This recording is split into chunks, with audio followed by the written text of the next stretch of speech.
서연이 사건에 이어 입양아 사망 사건 등 유달리 울산에서 충격적인 아동학대 사건이 잇따라 발생하고 있습니다. 구조적인 문제가 있는 건지 탐사 취재반 이영남 기자가 취재했습니다.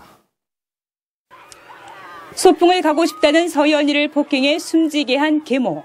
1년 뒤엔 입양딸을 때려 숨지게 한 또 다른 양모에 버릇을 가르친다는 이유로 의붓아들에게 아이스크림 10개를 먹인 사건까지.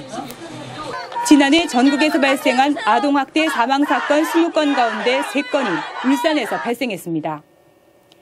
인구 비중 2% 남짓한 도시에서 15% 가까운 사고 발생률을 보인 겁니다. 의심 신고 건수도 크게 늘고 학대 유형도 다양해지는 추세입니다. 최근엔 60대 할아버지가 재혼한 며느리로부터 손자를 보호해달라고 신고해와 경찰이 수사에 나서기도 했습니다.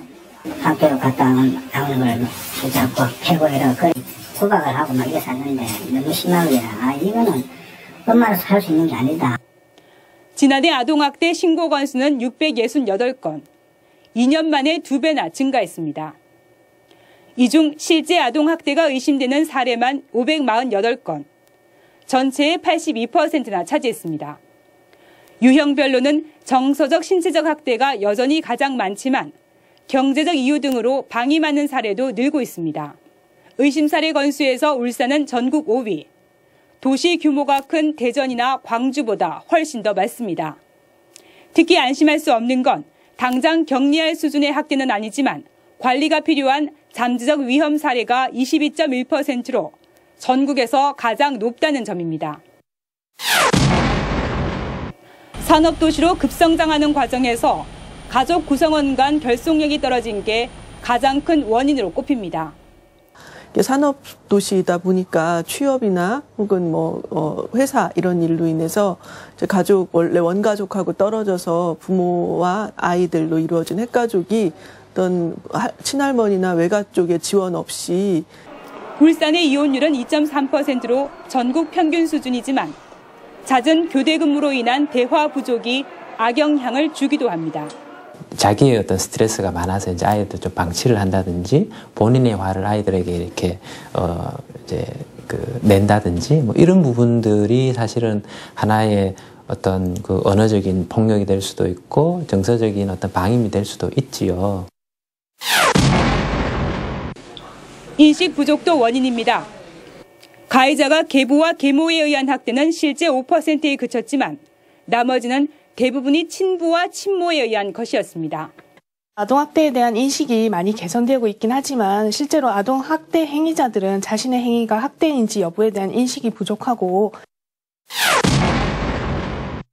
울산은 신고 건수가 전국에서 3번째로 많지만 아동 보호 전문 기관이 한 곳에 불과합니다.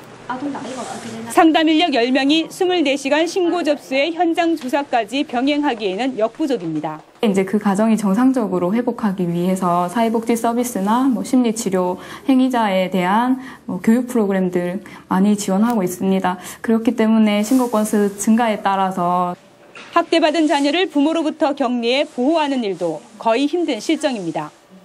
피해 아동 임시보호시설 역시 한 곳밖에 없습니다. 이 보호시설은 정원도 7명에 불과하지만 여성 아동만 수용해서 남아는 양육원 등 다른 곳으로 보내지는 실정입니다.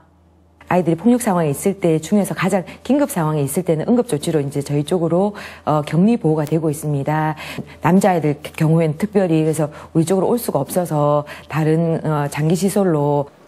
그러니 잠재 위험군을 찾아 예방하는 맞춤형 지원은 사실상 불가능한 상태입니다.